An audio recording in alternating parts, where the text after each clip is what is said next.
first one is a reminder of that Sufi allegory, simple Sufi allegory of the time when a certain village discovered that their well had run dry. And of course the well was the lifeblood of the village, so there was a very great dilemma about this. But amongst those living in the village there was a young man called Harari, and Harari was a well digger. And so they called on Harari to go and try to discover what it was that was causing the well to stop flowing. So he took his shovel and he lowered himself down into the well. But when he got to the bottom of the well, his eyes became accustomed to the darkness down there, he saw that he was confronted by a great demon. And this demon threatened him, said that if the demon wasn't given what he wanted, that he would not only kill Harari, but he would destroy the whole village. Well, what could Harari do? He asked the demon what it was that he wanted, and the demon said, "I would like some watermelons. I just would like some watermelons." So Harari climbed out of the well and he went to those growers of watermelons, and he gathered all the watermelons that he could find and brought them back to satiate this demon. Well, the demon consumed all the watermelons, and then he demanded oranges. So Harari went off to all the orchardists that he could find and gathered all the oranges to placate this demon. But then the demon said, "I feel like something sweet. Bring me sweetmix, bring me baklava, as much as you can find." Well, Harari was in a very great dilemma because this was quite a poor village and there were no bakers sufficient to make the amount of baklava that would satiate this great insatiable demon. But walking along the road back into the village, really wondering and laboring over this problem, Harari saw an old man sitting under a tree, dressed in one of those patchwork cloaks that the dervishes wear, and giving the usual salutations, the dervish asked him what was troubling him, and Harari told him the problem that confronted him and the whole village, in fact. And the dervish said, well, he said, you gather together all of the villagers and have them bring the ingredients each that they have to make baklava. And he said, take this sachet. And he handed Harari a sachet of powder. He said, sprinkle this on all the ingredients that are put together to make this baklava, to feed to the demon. And then the dervish somehow just disappeared.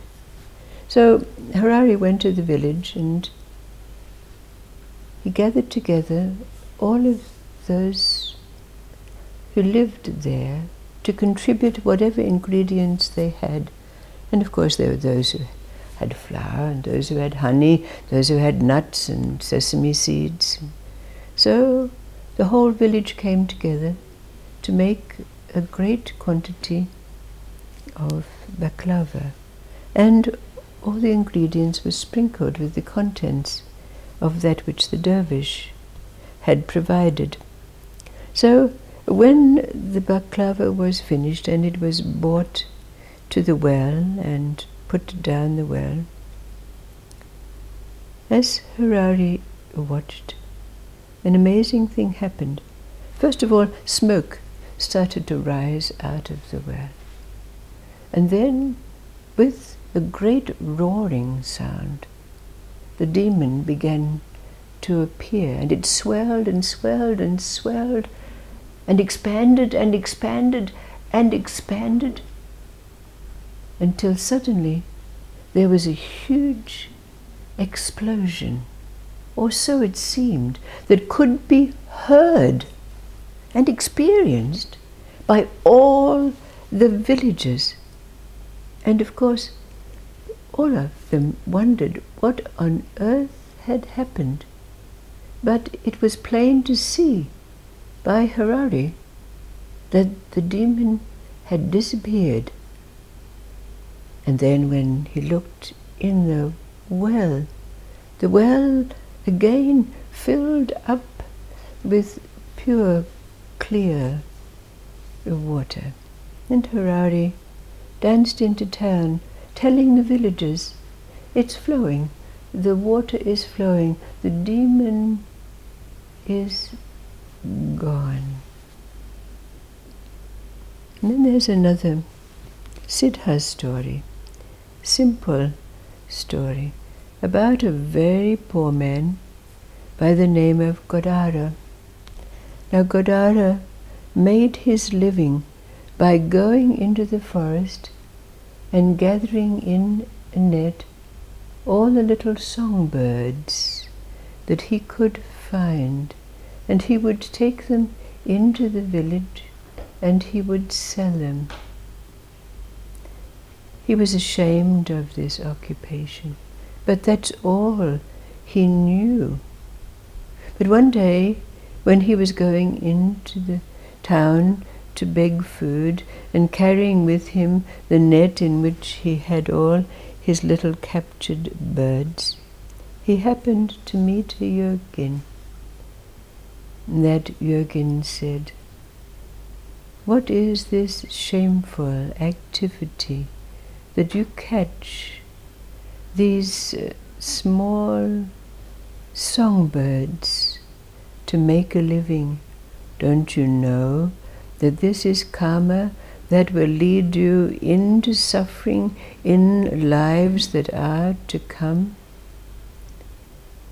Godara, shamefully hanging his head, said, I know nothing else but this." And the yogin said, "Would you be willing to practice a sadhana that would end this suffering and obviate the need for you to have rebirths in which there will be endless suffering?" Godara, with tears flowing down his face, said, "Just tell me what it is that I must do, and I will do it." And with that, the yogin conferred grace, in other words, an initiation, on Godara. And he taught him the meditation that brings all disparate things together. And he instructed Godara. After he had released all the little songbirds from his net, to imagine all the sounds of the songbirds that he had caught over the many years, and allow those sounds to become one sound. Godara practiced this meditation, bringing all the sounds that he had ever heard together, and as that sound merged to become one sound, it brought Godara to a place of silence. And in that silence, as his guru, the yogin, had said, he found the interface, that which lies between sound and emptiness.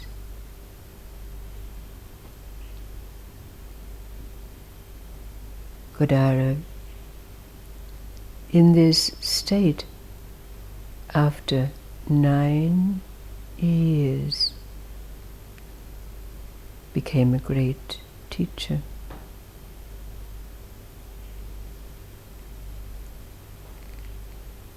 These two stories have a similarity.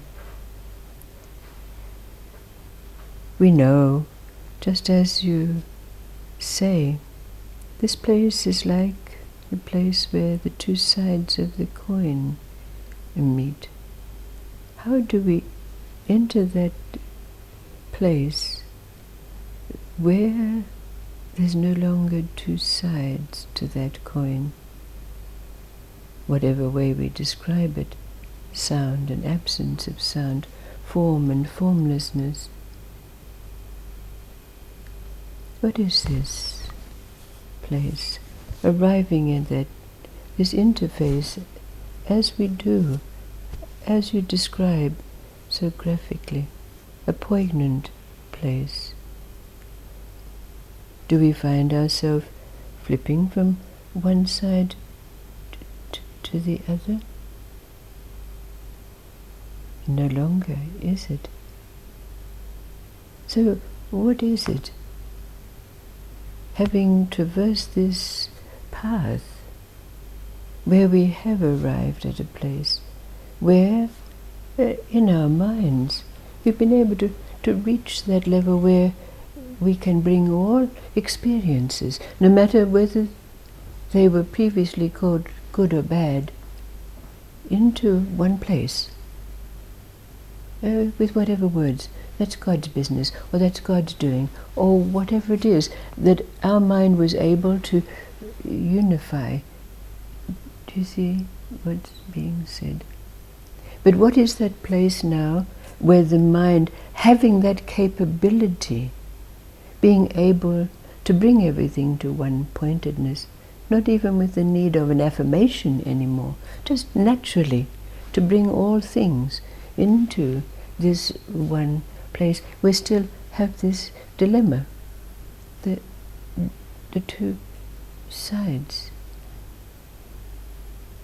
What is it in us that we've been speaking about all of this time that allows this stillness and movement to come together? Is it our mind? No, it's not our mind. But there's one thing we've recognized, that it's natural, isn't it? It's natural. What is this place where the two sides of the coin are very clear to us? But what's that unifies it for us so we can remain in that state where there's never any more any division, good or bad, light or dark, silence, sound, movement and stillness? Where do they abide? How does the mind embrace this? That's right. Because in that place, the mind has to not only traverse and recognize the suffering of life, and it has to recognize its own non-existence.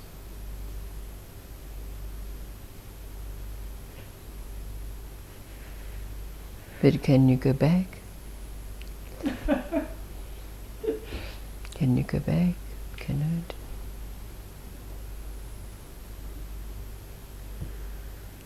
But is there any forward from here?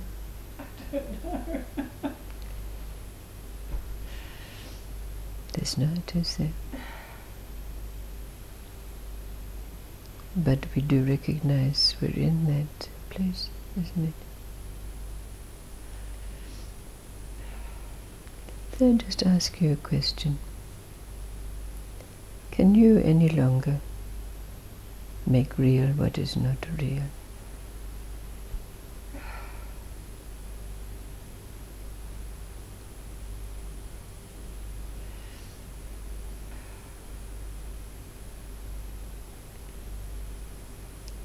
I'd say no.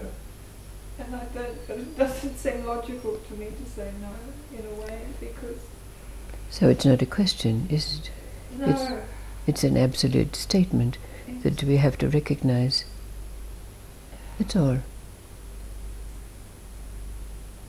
it's confusing because I look around and I see, it's,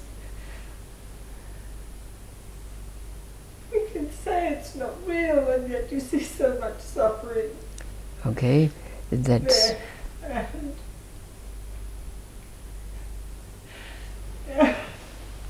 I just feel like I have nothing to do anything. That I have nothing and I can do nothing.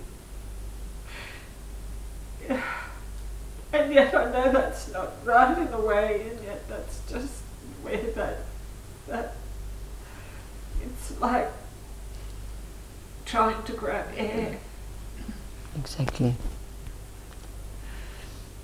And when our mind is at that place, it has nowhere else to go but to accept what it is that is that which lies beyond that, isn't it? We have nowhere else to go.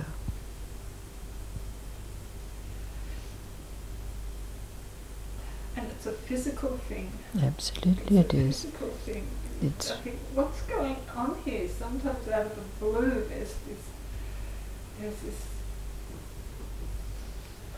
It's a feeling right. that just grabs my heart. Absolutely, it does. And I go, what's going on? What's going on here? That just twists your heart like that, and then it can be gone like that, and it just comes and goes like that. And it's weird.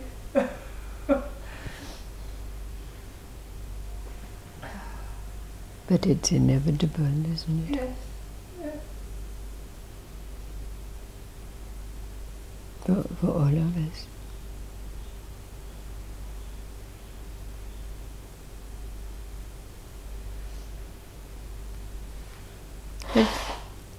There's not a clue, but something that we have that is intangible.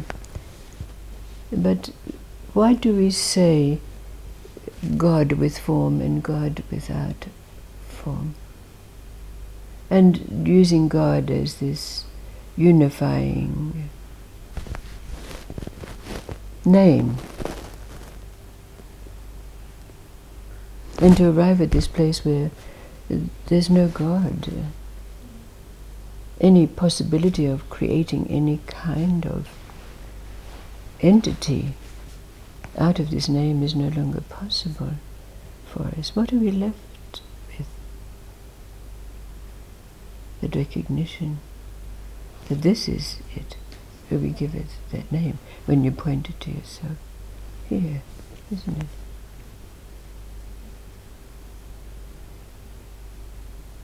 So, to point to ourselves here is where they meet.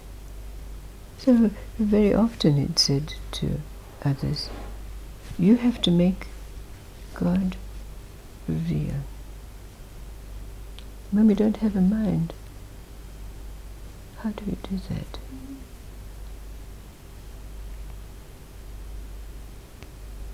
it's like no longer existing, really. That's right. Um, And isn't that it? yes. Isn't that where everything meets? And if we can do that with our mind, to bring every experience, like this bird song, to this place, we've been pointed in that direction. Being able to bring every experience to this divine level of awareness that's called Satchitananda. We've been prepared for this.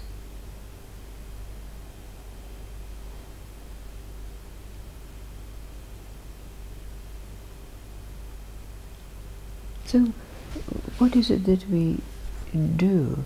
What is it that was your modus operandi to bring all those experiences to that level of divine awareness?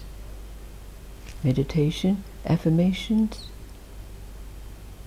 Okay, they don't work anymore, but they did bring the mind to this place where it has no place to rest except where you are now.